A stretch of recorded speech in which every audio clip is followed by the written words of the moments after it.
This is Fly Alyssa, and we are bringing to you Cockpits and Cocktails. I have my trusty host, Natalie Fly Girl Kelly, with me, and we have today with us Britt Lincoln. I'm super excited to have her on, as is Natalie, and we are excited to learn all about what you do. Great. How are you, ladies? I'm so good. How has your spring, I guess, been? Getting back into aerobatic season?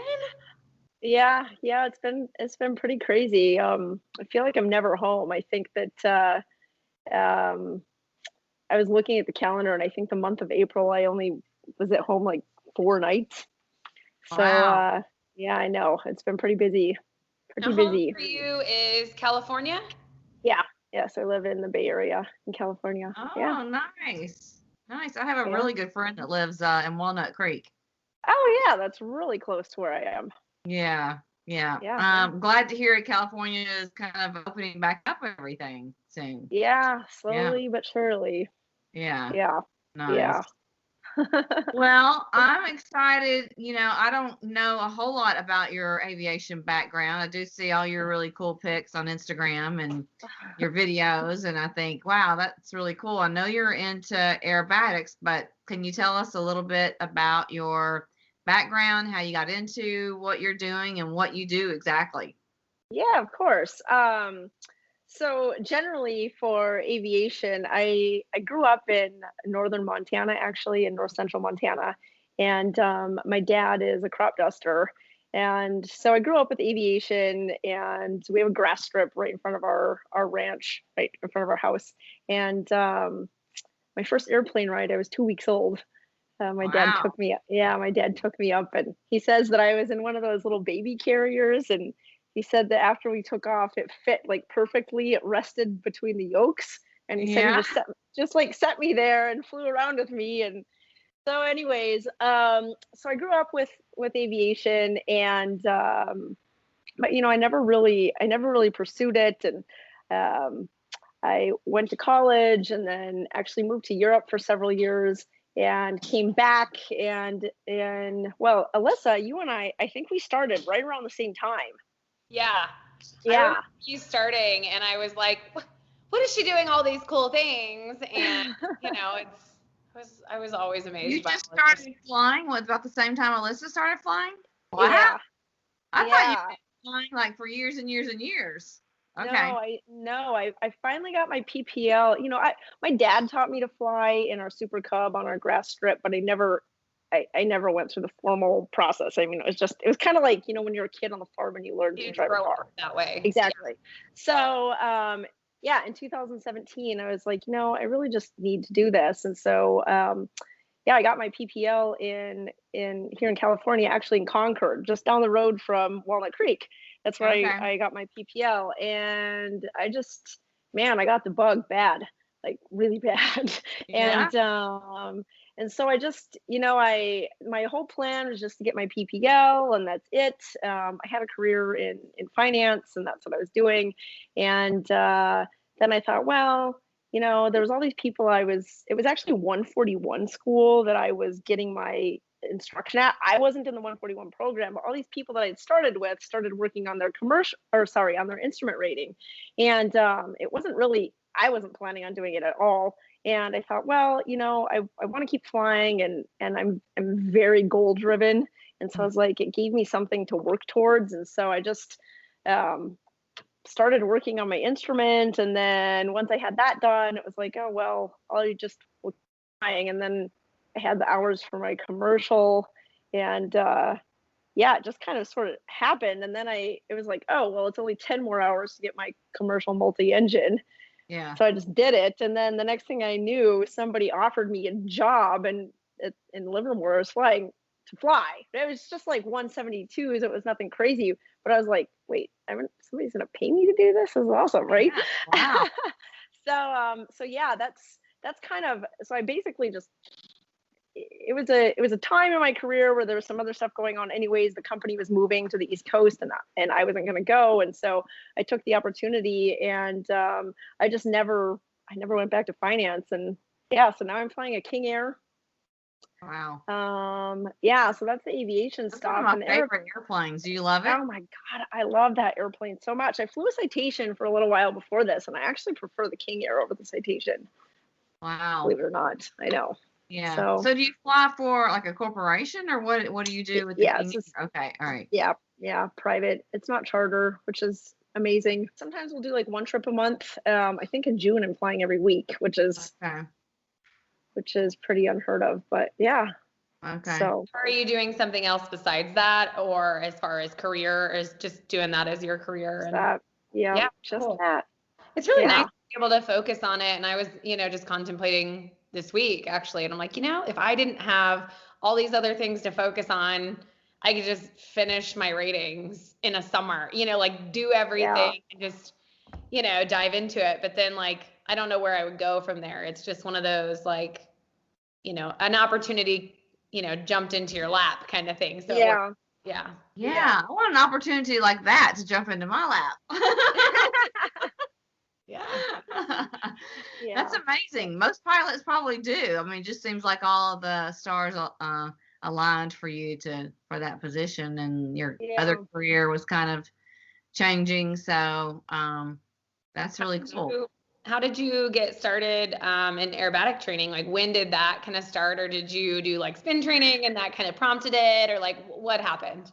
So I had done some spin training, and I really liked it. And I would just sometimes like rent an airplane and go out and just like spin because it was like something. It was fun. I know. I would not probably do that by myself. So yeah. Yeah, I got my spin endorsement, and the next day I went and rented. I was doing it in a Santabria, and I went and rented it. And I think I don't know, I did spins for like 45 minutes because I was just like, Wow. I know. But I'd never done any aerobatics, and I was so I fly out of Livermore in California. It's an airport that's east of San Francisco, and it's a really great airport, a really great community. And I'd like met so many people, made so many friends, and I've got a couple kind of, I call them my airport dads. They've like, sort of like adopted me. And one of them, he's an old retired, old. I did not just call him old. I mean, Called him old. he is kind of old. Anyways, he's a retired helicopter pilot, and I would like hang out in his hangar with him, and he'd teach me all kinds of stuff, like teach me a lot about working on airplanes. And anyways, long story short, I was with him on his tug. We're driving down this hangar row one day, and there was this hangar that was open and these gorgeous red airplanes inside. And I was like, oh my God. Quail was the guy's name. I was like, Quail, whose hangar is that? He said, oh, I think it's this guy named Dave. I was like, all right, I'm going to catch up with you later. And I literally jumped off the tug while it was moving, and I just walked into this guy's hangar. And I was like, hey, we're friends. I'm like, I think I actually said to him, can I drool on your airplanes? I feel like, Alyssa, I feel like this is something that you might do. And so, yeah, then he started talking to me about aerobatics. The airplanes were his Pitts S2B and the Super Decathlon, the one that I started aerobatics in. And so he started talking to me about aerobatics and competition and the IAC, and I didn't know anything about any of it. And he was like, well, I was just going to take the Pitts up for a flight. Do you want to come with? And I was like, ooh, yeah. yes. And I'd never had a parachute on. I didn't even know how to like use the seatbelt. He had to like tuck me in, to the airplane. And yeah, we went up, and it was freaking awesome. I mean, he started really slow, and I was like, okay, what else can you do? What else can you do? The whole flight, I was like, more. And he was like, are you sure? And finally he was like, okay, we can't do anymore because I'm going to run out of gas.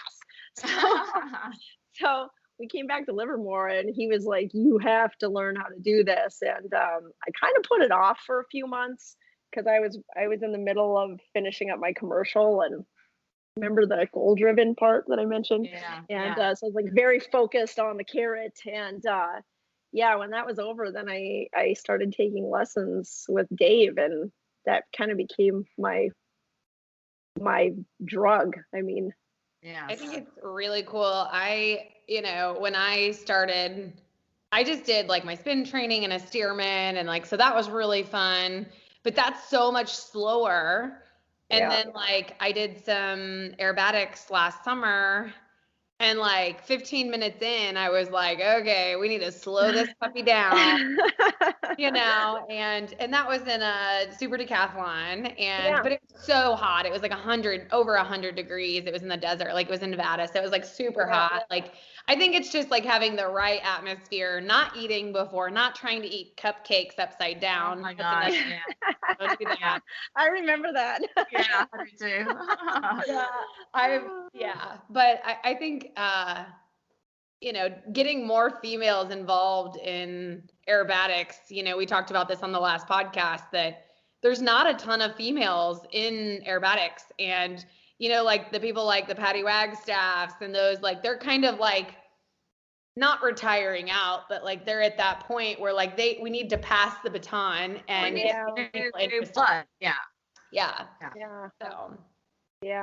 So it's true. There's really not that many, and you know, I'll go to contests, and more often than not, I'm the only female there. Yeah. And you know, lots of times there'll be females in the lower categories. There's one other woman in California that competes in my category, and other than her, that's it. You know, there's several in the it's called primary. That's kind of like the beginning category, and for some reason they just like don't stick around. It's unfortunate. Yeah. What do you think the reasoning is? Do you think it's like, I don't know, like competing priorities probably. You know, there's one girl, and I mean, let's be honest, it's a huge commitment, and it's a big commitment time-wise, financially, and you know, if it's something that you really want to, I mean, like I said, I mean, I've gone from like 0 to 100, right? I mean, there was really no middle ground for me, and not everybody has to be like that, and most people aren't. It's super extreme, but you know, even just to stay proficient, you know, and to keep progressing, I mean, you need to be flying. Just, I would say, to be slowly proficient, you probably need to be flying like at least once a week. Yeah. Aerobatics. And that's hard for people just to fly a normal flight once a week. Yeah. So to be doing this at that level, you know, I think women a lot of times have our priorities in all these thought bubbles, and you know, that might not be the first thing that comes. Yeah, and if you have kids, you know, there's one girl who kind of started getting into it, and I think that she has a son, and you know, that starts to get really difficult. Oh, definitely. I guess I don't know. I don't have kids, but I'm assuming. Right? Yeah. So when you, how did you get into competing, and what is that like? You go across the country. How do you enter contests? Tell people, like, no one's ever heard of this, so just break it down. Yeah. So contests are sanctioned by the IAC. That's the International Aerobatic Club.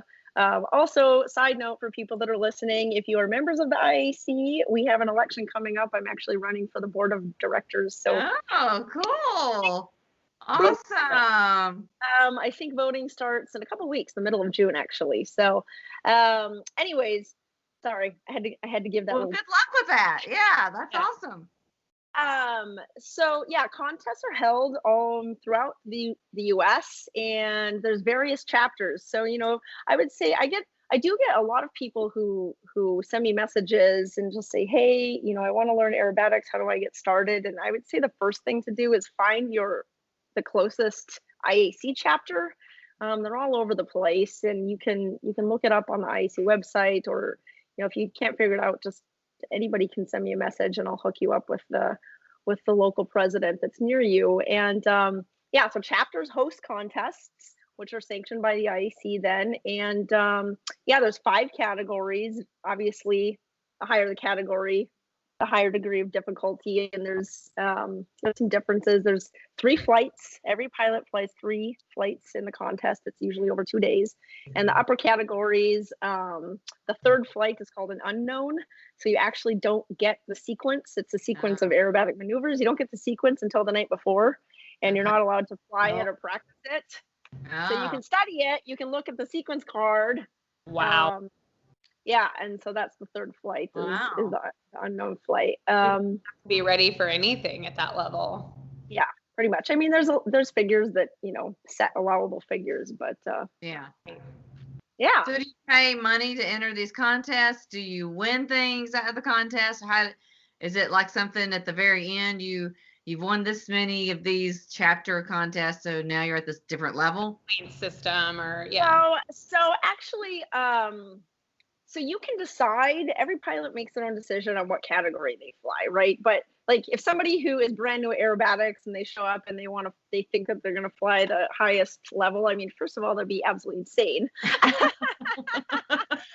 But, I mean, the chief judge, I think, if they saw you being dangerous, they would, there are rules and protocols in place to be like, hey, listen, the safety is obviously first. Yes, most contests are between $200 and $250 to register. And Yeah. I mean, obviously, there's like the expenses involved, right? Yeah, right. The airplane, the fuel, the hotel, the travel, all that. Yeah. What do you win? You usually win like a $15 trophy if you win, and some medals. On the back. Yeah. And if somebody takes your picture, you have a picture to put on Instagram. Yeah. So if I were to be in it and starting and say I was winning every single competition, at some point, do they push you up? Do you have to move up? What is the... No, you don't. You don't have to move up. People give you a lot of shit about it. Can I say shit on here? Yeah. Yeah. Okay. Yeah, you'll get a lot of peer pressure. People really start heckling you, especially. So there's always like an award ceremony. We have like a big banquet at our contest, and people will be going like, move up. Right. If you're winning every time, they want other people to win in that category. Yeah. So, yeah. Yeah, exactly. I mean, there are some limitations though in terms of airplanes, right? You get to like the upper categories. You can't fly the two highest categories in a super decathlon, right? Yeah, so if you have right. a super decathlon, and that's all that your budget will allow you to fly, exactly, it sort of limits you based on the category, and people are generally pretty understanding of that. There's one guy, Howard Kirker. He used to be in our chapter, and he flies a Great Lakes. You guys know what a Great Lakes is? Yep. Yeah, super heavy open cockpit biplane. And he used to be an unlimited pilot, which is the highest category, but now he flies this Great Lakes, and he flies it in intermediates, and he's a great pilot, and he's been doing this forever. But obviously his skill set is way beyond intermediate, but the airplane he has right now doesn't allow him, and he just kicks everybody's ass all the time. and he's like 75 or something like that. It's really awesome to see a Great Lakes competing in a aerobatic competition. I'm gonna have to come out for that. There's a lot of them in California, actually. Oh, really? The last contest, the first contest this year, I think there were 3 or 4 Great Lakes there. Oh, wow. Cool. Yeah. So do you try to stay in your area, or do you travel all over the country to do these contests? Well, so 2019 was actually the first year that I competed, and I did 8 contests in 2019, which is quite a bit. That's a lot. Last year nothing happened, obviously. The farthest I went in 2019, I went up to Montana and did a contest in Montana so that my parents could watch. And then, this year I have 10 contests planned. And let's see, I'm planning on going to Nebraska the end of June. So that's pretty far away. And the nationals are in Kansas. That's about as far east as I'm going to go. Okay. What do you fly? An MX. Okay. Yeah. Yeah. You guys just got that this year. Yeah, just a couple of months ago. I mean, we're still trying to learn how to fly that thing. It's a monster. It's like crazy. It's like riding a rocket. It's insane. And you partner on that. Yeah, my coach also. He's the partner. Gotcha. I was gonna say, how do you keep practicing with someone? And so you have a coach. Okay, gotcha. Yep. I have a coach. Yep. Yeah. That's pretty cool. I remember seeing you like getting it home and having to stop and then being stuck and there's like nothing to do. And it's like, you don't realize, you know, anytime people say like, oh, just take me to Florida, I'll pay you to fly me to Florida. I'm like, I don't think you understand. Yeah. You guys remember that big ice storm that came through? It was when was that? Was that in February or March? Yeah. We got stuck. We flew from Florida. We got as far as the Greenville, Mississippi, I think is where we were. Okay. Yeah. Like BFE. I mean, there's nothing there. You're like, you know, terrible courtesy vehicles. There's nowhere to go, like nowhere to stay. So this is what ended up happening. So we got stuck there. We literally flew like straight. There was like this frontal wall that was coming east. And we literally got within like 20 miles of it and we landed. And we're like, okay, we're just gonna wait. And we waited for like 2 days, just sitting there in this like place in the middle of nowhere.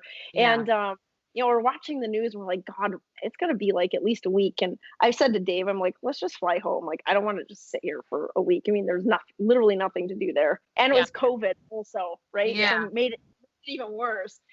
And so we left and we did. We waited like, I think 10 days before the ice melted. They even shut the airport down there. I mean, we couldn't have even left if we wanted to. They closed the runway. But here was the issue. So we flew this airplane into this tiny little town and they did have airport cars, but we were trying to figure out, we booked a commercial flight out of Memphis and we could not get to Memphis.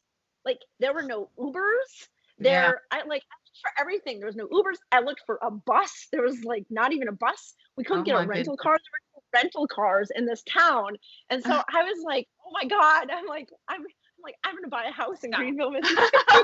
I live here now. I'm going to get out of here. Yeah.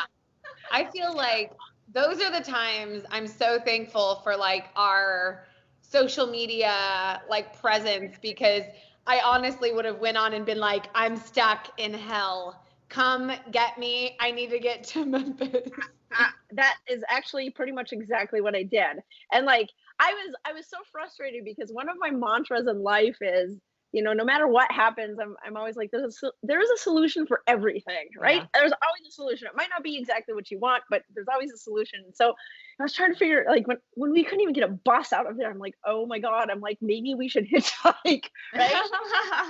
This super nice man I've never met, but we're friends on Facebook, lives like an hour away, and I don't know, I think he had seen that I was in the area, so he had messaged me and he's like, hey, you know, how's it going? What do you need? You know, if you need anything, let me know. And so then I think I messaged him. I was like, hey, do you know how the hell we can get out of here? And he's like, well, I'll come pick you up. And this guy drove like 3 hours out of his way because and he drove Dave and I to the airport in Memphis, like out of the kindness of his own heart. I know. Yeah. Wow. I think that is just so amazing. Like there's been so many things that have happened like that. Like I've been stuck at an airport or needed a ride or, you know, just, and everybody is just like always so happy to help. And you don't want to have to get into those situations at all the time, but at the same, you know, it's so nice to. I have not really a similar story, but it's funny that you just said something about Memphis, because I was in Memphis recently. And my flight was leaving from Memphis to come back to Cincinnati. I was downtown Memphis, and my flight was leaving at like 6:30. So I was trying to leave my hotel at like 4:30 or something. I could not find an Uber anywhere. I couldn't get a taxi. I called the taxi company and I just never dreamed I wouldn't be able to get an Uber. And the taxi's like, we could be there in like an hour. And I was like, I don't have an hour. It's like, I've got to get to the airport. Yeah. And the hotel was kind of like, yeah, we don't really have Ubers. And finally, I got in touch with someone that, an executive, like a car service or something that came and took me. But I was like, oh my gosh, I have no car. I have no way to get to the airport. It was so frustrating. It was like, I know. Help. Yeah. I think something's going on with Uber. I know that this is like not the point of the podcast, but it's like, it's changed. It's really hard to get Ubers. I flew into SFO, which is should literally be like a 40-minute drive from my house. It's just on the other side of the bay. This is a couple months ago, and I was trying to get an Uber and I couldn't get any. And then like one popped up and they wanted $300 to take me 40 minutes from SFO across the Bay Bridge to my house. And I was like, what? No. Wow. It's crazy. I think COVID has affected it a lot. I've noticed it being in Vegas, like just way longer wait times, and there's just like not enough of them. Either people aren't working or they're just like overwhelmed now because like it probably, you know, like it dropped out. Like people had to get different jobs because Uber wasn't happening in COVID. Yeah. They didn't need all these rides. Well, I flew to the Ozarks to go hiking. So I flew a little 172 over with a girlfriend of mine, got an Uber out to go hiking, and I knew I wouldn't have service out there. So I asked the woman, hey, can you pick me up at 2:00 and bring me back? And she says, yes. I said, I will pay you cash. You do not have to like book it, whatever, like I'll be here at 2:00 to pick you up. Guess who is not there to pick me up at 2:00? Oh no. I got a text message out to her and she's like, oh, sorry, I had another call and it's 40 minutes out. So it'll be like 3:30 before I can come get you. And I'm like, no, there's a storm coming in. I need to fly home. Like I need to get out of here before 3:30. Like I was so, and I had pain. I was frustrated. I was like, so yeah, you have to have like those kinds of things planned out. It's just crazy. Yeah. I should have booked it the night before, but I feel like, and a totally different subject, but COVID, like the service at all kinds of places has gone down. Changed. Yeah. Back to airplanes. Sorry. We got very squirrel sidetracked there, but I was thinking about competitions, and so I always get the biggest kick out of everybody on the tarmac, like doing their little like, maneuvers, like walking around, and like it's so funny to me to watch that. But I see where like playing that through would so help you. But the thing my goal this year is to get to a competition. There's been a couple people that are like, you need to get to a competition, like Lee Hubner and Eric and those guys. And I was like, guys, I'm coming. I'll help you wax the plane, whatever it takes. Like, I just want to learn. I don't understand this whole, like, there's the aerobatic box. Like, okay, like you're flying over it, but like, do you have to stay within this box? Because I mean, like from up high, you don't really know if how do you know where it's at? How? There's hold on. Okay. I'm gonna show you. I'm gonna talk to you while I walk away. There's aerobatic, there's markers on the ground. So you can see the box. So I'm just gonna show you like really quickly what it looks like. I'm in this box, but I'm always like, but you're flipping and doing all of these things. Like, can you like fly out of it, gain airspeed, and then come back into it and do your maneuver? Or like, how does? Yeah. Okay, see that? That's what it looks like from the air. Exactly. Right. And it's a kilometer by a kilometer. And there's actually boundary judges, and they put a judge on the corners, and they actually have like these sighting gauges that they can look up and align to see if the airplane goes out of bounds. And no, you can't go out of bounds. Well, you can, but if you do, you get penalized. And the higher categories, more penalty points you get for going out of bounds, and you get penalized on every figure that goes out of bounds. So like if you go out, if you're like flying across the x-axis, like cross box, and you do like, let's say you do a maneuver and that maneuver goes out of bounds, you get penalized on that maneuver. And then if you start the next maneuver and you started out of bounds, you also get penalized on that maneuver. So every figure that you do out of the box, you get a penalty point. Penalty points. Yeah. Do you feel like it's like a lot of space when you're up there doing it, or do you feel like it's limited? It's tiny. No. It's not that big, you know, like I'm like, you mean you gotta stay inside of that? Like, wow. And then, and then think like if you have a wind, like crosswind, Yeah. or you also have to compensate for the wind. It's honestly, I think the reason why I love this is it is the hardest thing that I've ever done in my life, right? And it's like it's a strive for perfection, but there is no such thing as perfection, right? Yeah. But you always strive to attain it. And I can remember my first contest doing primary in a decathlon. And primary are like very basic figures, right? Like loop, roll, half Cuban, turn, Yeah. Yeah. about it. And a decathlon is, relatively compared to, especially like now the MX, slow, Right. Yeah. right? So, you might be doing 140 miles an hour across the box. And I can remember my first contest, I was like looking at this box, and I was like, oh my God, like, how can anybody ever keep it in the box and like have awareness of where they are in the box Yeah. and know what figure they're supposed to do next? And I felt like I was flying with my hair on fire. And so, obviously the more high performance airplanes you fly, now I'm flying an airplane and I'm usually doing 200 knots across the box, and shit happens fast. Yeah. So, Yeah.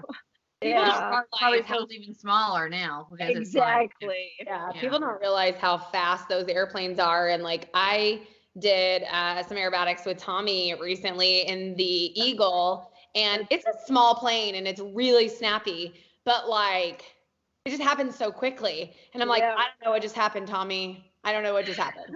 Like, Yeah. I watched the video and I'm literally like, we're like slipping backwards and the smoke's like enveloping, and I'm like, oh God.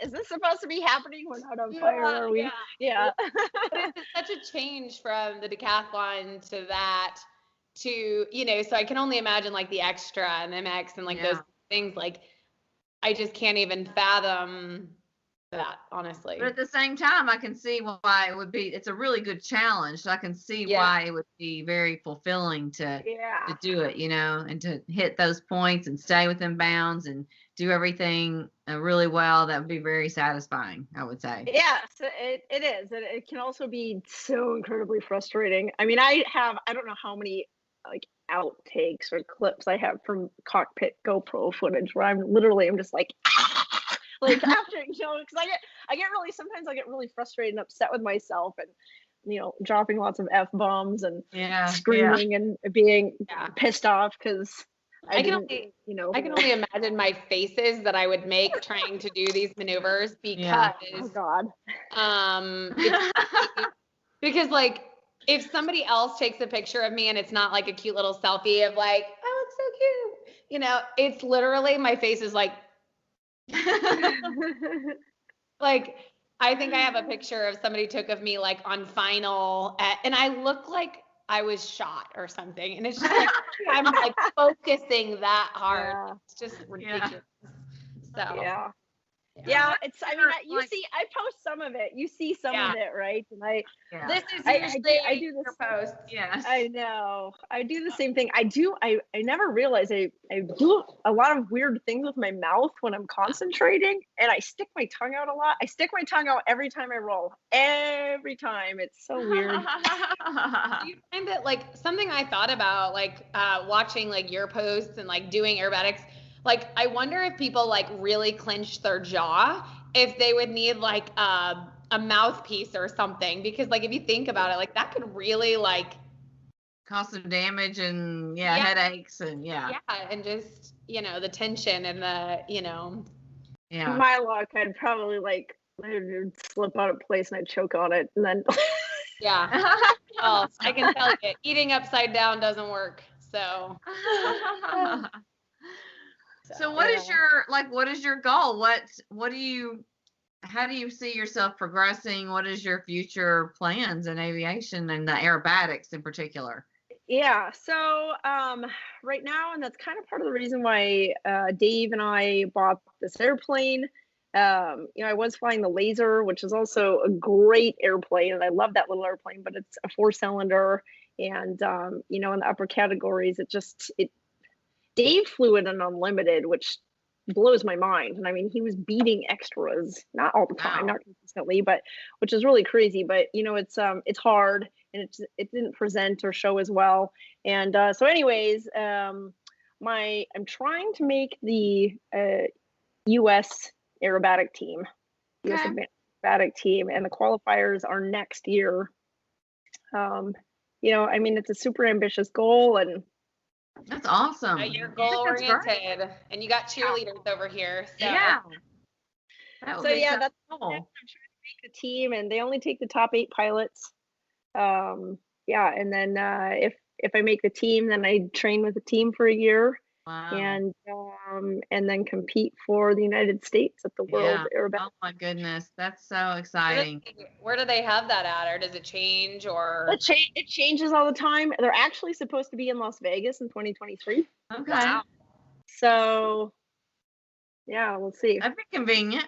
Hopefully in the winter, because I'm gonna tell you, flying aerobatics in Vegas is no bueno. Yeah. I know we have some really hot contests here.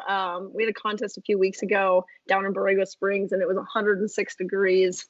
Wow. And it's. Yeah. Do you ever get sick? No. Knock on wood. I've never gotten sick. Got sick. I know. You have a stomach of steel, my dear. Yeah. I've never gotten sick, but I know the point that I don't feel good. Yeah. And I've learned to just, give it a break, get some air, but. Yeah. I think it's something that if you start to feel sick, it won't go away. I mean. Yeah.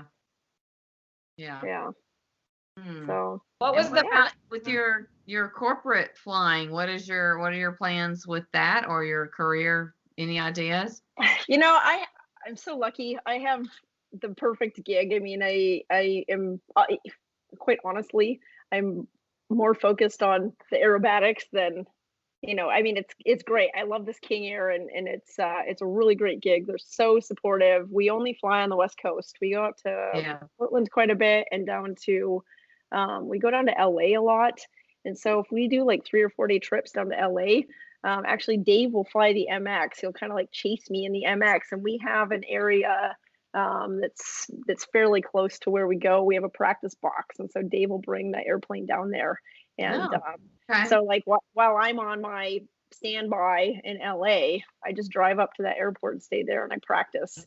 Rather than sitting in a hotel room. Yeah. Really amazing setup. It's like most people aren't that lucky to have that kind of a schedule. And and these guys are so awesome. They will actually they know it's really important, and they're pretty flexible. And so every flying job, maybe mine is the only one that's like this, they'll say, this is the trip we're doing, and you say, okay. These guys will actually email me a couple weeks or 2-3 weeks, sometimes a month in advance, and say, hey, these are the dates that we're thinking about flying, are you available? And I've actually told them no, I'm not available because I have a contest, and they go, okay, no problem, we'll rearrange the schedule. Oh my goodness, that's nice. Your contest schedule usually in advance, just because you have these planned. Yeah. So give them that, and then if they're respectful of that, that's amazing. I'm so fortunate. Yeah, they must really, really like you. They want you to stay, so they want either that, or they just haven't found anybody else. Yeah. Now, do you is the guy that you first ran into, was he kind of your mentor to get into aerobatics, or Dave? He's my coach. How did that all work? Yeah. So is that the one that you saw? You walked in his hangar? Yeah.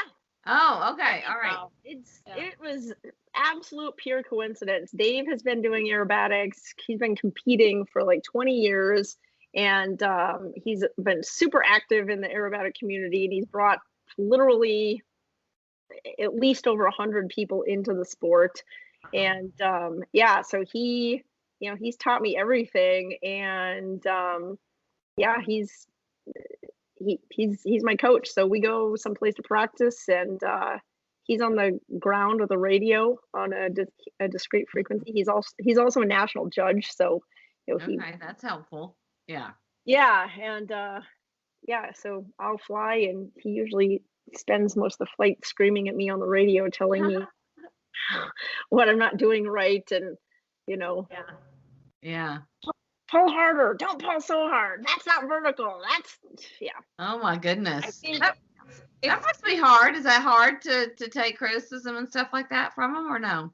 No, it's not hard to take the criticism. The part where it sometimes gets difficult is if I'm, in the middle of a sequence, especially, lots of times to prepare, and he'll give me unknown sequences. So he'll send me a sequence like tonight, and say, okay, this is what you're going to fly tomorrow. And so, I'll be at home and I'll study it and I'll be going through it and walking. And, it takes, obviously it's a high level of concentration no matter what you're doing, but if you're flying an unknown sequence, it's even harder. Yeah. And if he's on the radio and I'm trying to fly a sequence that I've never flown before, and he's like telling me, yeah. he's like in my ear. I mean, it's like every little thing, right? It's like Yeah. if I don't do it perfect, he's telling me, and I'm like, oh, just shut up. Like, Yeah. no, I mean, it's good, I guess, in the end, because then when I actually go to a contest and I fly, it's like, Yeah. peace and quiet. Peace and quiet. Yeah, peace and quiet. They're leaving me alone. I know. Yeah. Maneuvers are typically in like a routine. Excuse me? How many maneuvers are in a routine? It depends. In the category I'm flying, like 14 or 15. Wow. Okay. Yeah. Do you have them memorized, or I've seen the little cards on the planes before? Is that what most people do? Some people memorize. I don't agree with memorizing. I think I learned that lesson the hard way. I was at a contest and I had the card in front of me and I was not looking at the card. I mean, it should be fly the figure, look at the card, fly the figure, look at the card, because we're humans. Yeah. And I was at a contest and I just was trying to do it from memory and I skipped a figure. Oh no. And the judges have those like already like in their hand, so they know you skipped it. Yeah, so if you skip it, you get a 0 for the figure. Oh. Which shoot. could be, yeah. So That's hard. What's your favorite maneuver that you do, or which one's what's your favorite, and then what's like your least favorite or most challenging? my favorite, man. I really like inverted spins. Okay. Yeah, they're a lot of fun. Yeah. It's all fun. Snap rolls are fun. The most challenging, man, that's a good question. Tail slides are pretty challenging. Rollers can be really challenging, like rolling turns where you're turning and rolling at the same time. Oh wow. Okay. Those are what I'm always like, how is that normal? At it from the ground. And I remember the first time I ever saw aerobatics was at the St. Louis. Well, I can't say that. It was at Sun and Fun, but I didn't really pay close attention. Like I watched the Aero Shell and formation, I watched that kind of stuff. But I remember sitting at the St. Louis Air Show, and it was like, I think it was like Skip Stewart or somebody in like a pits.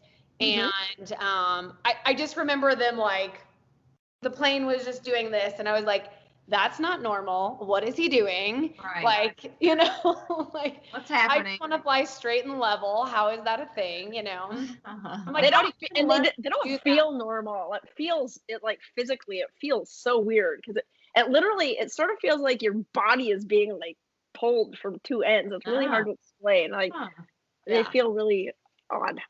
Yeah.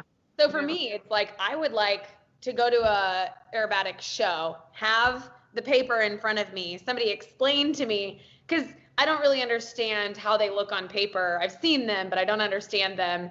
And then like, here's the paper, watch them, and then fly it. Like I want to do all three and see how that works, because it just, like when I was with Tommy, he's like, oh, this is a something tail slide, whatever. And I was just like, I don't know what the hell just happened.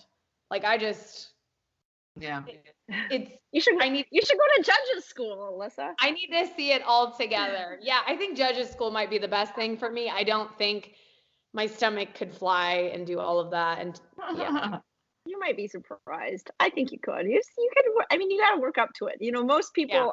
I admit, and I don't know what it is. I don't know why it doesn't bother me.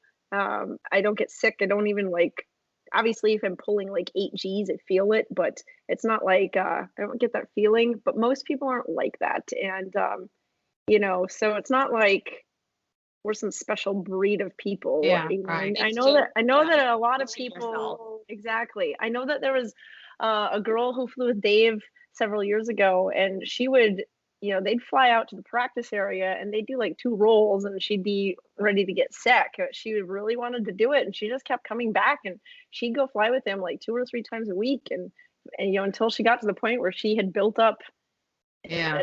a tolerance almost, Yeah. and competed. So you could Yeah. totally do it. Yeah. Yeah. I'm heard that excited some to go people- to a competition. I think it'd be Yeah, so you should. fun. Let me know if you're gonna go to one and where you think you'll go. I'll try to make sure Absolutely. that give me a Eric, heads up. I think Eric sent me the schedule. I don't know if it's his schedule or somebody's schedule. I have no idea, but I was like, okay, I can look at my calendar, cross-reference everything, and see what's nearby. Like, I don't mind traveling to Texas or Georgia or wherever, but just having that. Maybe Natalie and I could go. That'd be a lot of fun. You come in 2 weeks and come to our contest in California. Our chapter's hosting our contest. Hey. Oh, Not next week, nice. again, after. I know it's short notice, but it'd be fun. Where is it at in San Francisco? No, it's in the middle of nowhere. You'd have to like fly into San Francisco and then like drive 2 hours. I think you're coming to see me in 2 weeks. Me? Yeah, that's when we're doing the air race thing. Remember? No, that's 3 weeks. It's 3 weeks. Yeah. So next weekend is Memorial Day weekend. Yeah. And the following weekend I'm free, Yeah. and then I'm That's with right. It is you, 3 weeks. and Yeah. then I'm avionics conference in Dallas, and then Mexico. So Woohoo. I'll see you're free that weekend. Just book it. I am. quickly. I was actually like, ooh, I'm free that weekend. There you go. So, You can fly down with me, except right now there's an extra seat in the MX. Oh, nice. Look at that face. Look at that face. I guess, yeah. She'll be sending you a message later. I know. We might have to talk about this. Yeah. It's like, were you serious? I'm in. Let's do it. I feel like because things were so messed up last year with COVID, and this year I feel like even though my schedule was always crazy before that happened, it was manageable because that's just the lifestyle I had. And now I'm like this crazy balance. It still works, but I'm like always like I'm here, I'm somewhere every weekend, and it's crazy. And I kind of like am being pulled to like, maybe I should just stay home. And I'm like, what's wrong with you, Alyssa? Like, no, don't stay home. You only live once, So YOLO. Yeah. Exactly. So I keep saying like, it's the push to Oshkosh for all of the things that I need to get done. And then after that, I can have like some, work on my, ratings or whatever. So Yeah. something always comes up. Brittany, to perform in air shows like Oshkosh or anything like that? Yeah, I'm. It's definitely something that I'm thinking about, and I've been talking with more people about it lately. The advanced team goal is kind of the priority at the moment, and obviously, you start if I make the team, that it's also a bit of a resume builder, right? Mm-hmm. There's it's and there's like a confidence and a safety thing, right, to keep flying competition. And I mean, it really makes you a better pilot and more proficient and more aware. I mean, really, I mean, honestly, anybody, I'm not saying just like anybody, it's not like, I don't want to, that sounds bad, but I could stop flying right now and go get my ACE card and probably start doing air shows as soon as I got my ACE card, right? But I still have a ton to learn. I mean, I'll never stop learning. There will always be a lot to learn, but I also feel like for me, there's kind of like a certain level and a certain proficiency that I want to get to in the competition world. I'll probably never stop doing competition completely. I don't know if I will do what Rob Holland does. I mean, he's crazy. I don't want his schedule, but Yeah. I'm guessing that your family of the aerobatic competition people is pretty tight knit. You kind of know everybody that performs Yeah, the for the contest. most Like a part. I niche mean, of a niche. Yes. yeah, Right. exactly. I don't exactly. And there's a lot of people that I'm, friends with on social media that I've never met in person, but yeah, it's a Same. pretty small, close-knit community. Yeah. Yeah. I think even if you've not met so many people that are in the same realm as you, like they're supportive of you regardless, and it's like, heck, I feel like I'm like really close friends with a lot of people that I've never met on social Yeah. media, Yeah. but Yeah. I know. eventually we'll run into each other, but it's just, yeah. It's so funny though. I was telling somebody about this the other day, talking about social media and people that you've never met in person. So at the contest a couple of weeks ago, I walked into the building to register, and there was this guy in there, and he was like kind of like looking at me, and I'm like, God, do I know him? I was like, well, he keeps looking at me like he knows me or whatever, right? And then pretty soon he walked up to me and he's like, "You're Britt, right?" And I said, "Yeah." And then he said, "I'm Michael." Again, I like, my face gives away exactly what I'm thinking. I'm not like exactly. So I must have given him this look like, "Who the hell are you?" Right? Yeah, And then he looks at me, he goes, "I'm Eagle Driver on Instagram." I'm like, "Oh, Eagle Driver." Why didn't you just say so? Like that's all you have to say is like, tell me your Instagram name. Yeah. It's Exactly. that happened to me at Sun and Fun this year. I was at my hotel. I had just signed in. Like I went to my room, got my swimsuit on, and I'm like, oh, I'm not gonna wear a towel. I'm just gonna go down. I walked down to the hotel pool, which was disgusting, by the way. But I go down the hall, and somebody's like, "Are you Fly Alyssa?" And I'm immediately like, no. No. And it was a boy and a girl, and they're like, "Oh my God, it is." And I was like, hi, just in my swimsuit, no big deal. That's not embarrassing at all. Basically, like my underwear. This isn't awkward. Right. Yeah. It's so awkward. And it's just like, it's so nice to like meet people, but at the same time, like, it's so awkward for me to not know who they are. I'm like, just tell me your screen name, like. Right. I was Right. embarrassed. It felt so bad. I was like, oh man, was that just, am I just a No, I would be like, can jerk? you like jog my memory with like something we talked about or something, it's kind of like Michael. There's a lot of Yeah. Michaels. I know, right? Right. Yeah. And yeah, it's just funny how that works out, but Yeah, it is. Well, that's really cool. So tell me, like, how many women do you see, and how do you think we can get more women to do the aerobatic competitions? What does it take? That's a great question. I think that like I said, it's not many. The ones that are involved, I try to be super supportive and try to also stay connected outside of the contest environment. And I post a lot on social media, and just hoping that it gets people interested, right? Trying to make it more real and more attainable, personable. Exactly, personable and yeah, not just it's like just something that other people do. And so I'm hoping that through that, and I get messages from people, and I try to respond when I can, and like I said, connect people with local IEC chapters. And Yeah. yeah. I think it's really, really cool that like I didn't know that you had not been flying that long. Yeah. So to hear that was kind of like, well, Alyssa and I are very close, and when we both started flying. So I'm like, wow, you could go from that to flying in aerobatic competitions. It's that spoke to me. It's kind of like, I could do that. Anybody else could do that. It's just like, you don't have to be flying for 20 years to start doing aerobatic stuff. Yeah, I know I've always appreciated your content just because it's like, you just put it out there for people. And, I think all of us are very open to talk to anybody interested in aviation or aerobatics or, whatever.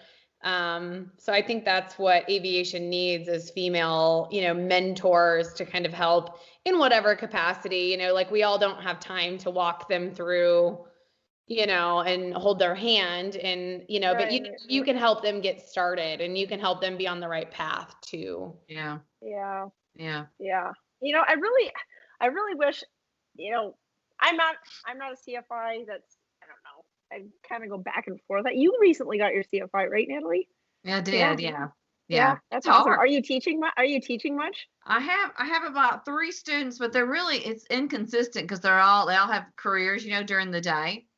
Yeah. So it's not like a consistent, like my training was very consistent, 2 to 3 days a week, going to the same school, same instructors, same airplanes.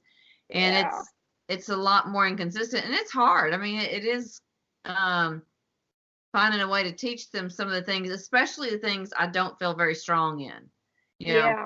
Those are hard. Yeah. I don't really want to talk about them, but I know they have to be talked about, Yeah, of course. I think that's natural. But the reason I was mentioning that is how I wish that more pilots in general, but obviously we're talking about females and women, and I wish that more people would go out and do spin training, even if I wish they do it before they even got their PPL, and I wish that more flight instructors, I think if I was flight instructing, I would make my students do it. So many people that I talk to, and I even had experienced some of this myself. Flight instructors are scared of stalls. They're scared of it. Yeah. Yeah, they're really scared of it. I mean, they won't even let you take it to the buffet, right? It's like as soon as the stall horn goes off, it's like recover, and it's this big dramatic thing, and that they pass that on whether they realize it or not to their students. That fear and yeah, exactly. And I really disagree with that. I think that it's really it's not safe, right? And there's a lot of situations where you can get yourself into a stall, and if you don't know how to recognize it and it scares you, obviously it's a domino effect, and it can lead to disastrous things. And so going back to the aerobatics, not even just spins. I just wish that we could also get more people interested. It just makes at least has made me a much more precise pilot, a more confident pilot, across the board. And I feel pretty confident in my abilities to get an airplane out of any kind of weird attitude that's, especially unexpected. It's one thing to go do a spin and that you're going to know when it's coming. Yeah. You're going to stop and you're going to step on the left rudder. So you got to push the right rudder to get out, right? Well, what happens, if you snap over into something and all of a sudden you're in an inverted flat spin? And anyway, I'll get off my soapbox, but no, it's so true though that when I did my training, I did it in a Piper, and so we can't do spins, and then I never did spin training, and so I had the opportunity to do it in a Stearman, and so I was like, heck yeah. So I did my spin training in the Stearman, and the guy, I was a nervous wreck the entire day, and I get there and he's like, we're just gonna go up, we're gonna stall, we're gonna just practice slow, do this, left, right, stall, just like do all of these things. And then before I knew it, we were doing spins, and I was completely comfortable because you knew what to do, you knew how it felt, but like my instructors had always put this like fear in me that they were so terrible. And my instructor after my primary was like, deathly afraid of stalls, let alone spins. And he's like, he had a Citabria, and he's like, absolutely not, like he did not like aerobatics. He did not like any of that. Like no. And so it just like put the fear in me. And yeah. And I bet even, correct me if I'm wrong, Alyssa, but I bet even after just going and doing some of the stuff that you've done, like with Tommy, I imagine that you feel even more comfortable, right? Right. Yeah. And you just have to figure out like what the airplane is doing, how to recover from those things. And I think it makes you such a safer pilot. And, even Tommy, he's like, I make myself sick all the time. His daughters are doing 8 rolls in a row, and he's like, oh yeah, it made me sick. He's like, Yeah. But it's just stuff like that where, the more you practice, the better you get, and the more aware you become of the airplane. And I think, working with like hooker harness and things, you realize how important like being really like connected to the airplane and like just being really cinched in, because I've flown airplanes, and done aerobatics and they weren't cinched down. Well, you can't fly accurately if you're sliding around and moving every time. So you really have to make sure that that's you're fastened in there. Point. Wow. Yeah. So. Well, I think it's really cool, and I hope I can see you compete sometime. I'd love to go to a competition. I think that'd be really fun. Yeah, that would be fun. That'd be fun. Maybe you ladies could take some instruction and try competition. Oh, that'd be fun. Yeah, that'd be awesome. Alyssa, you think you can handle it? Yeah. Oh, you guys could totally handle it. Yeah. I would attempt it. Like I would totally, do the beginner class, and because I think they're very basic maneuvers, and it's very primary is very manageable. Sorry, go ahead. Was it different if you're controlling the plane versus someone else? I would think. Oh yeah. Yeah. Oh yeah. Exactly.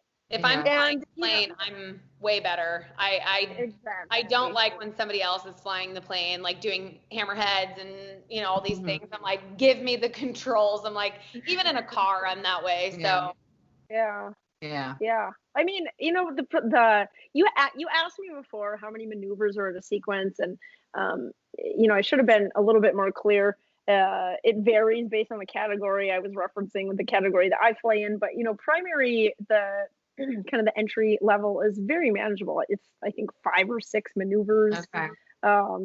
So it's very brief. You fly the same thing all 3 flights, so there's no surprises, there's nothing new, and they design it that way obviously on purpose, and there's no outs in primary, so if you fly half of your sequence outside of the box, you don't get penalized for it.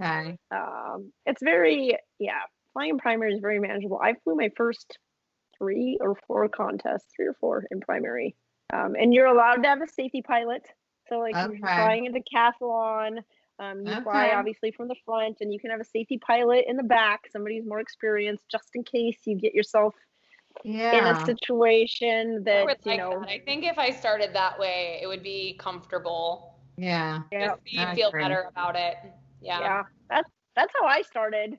Actually, like I was flying the decathlon, and I didn't want Dave to get out of the airplane, and he's like, I'll never forget we went up to Oregon, and I flew my first sportsman contest, and he was still in the back seat, and he was like, I do not need to be in the back seat for this. And I'm like, no, I don't want to do it without you in the back.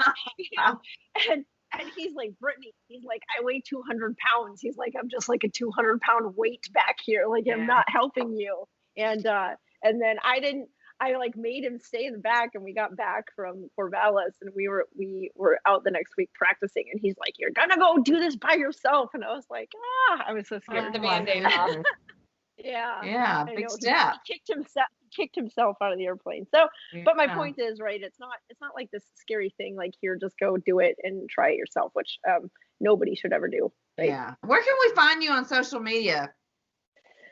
So my Instagram is Britt Lincoln Aerobatics, and I'm Britt Lincoln on Facebook.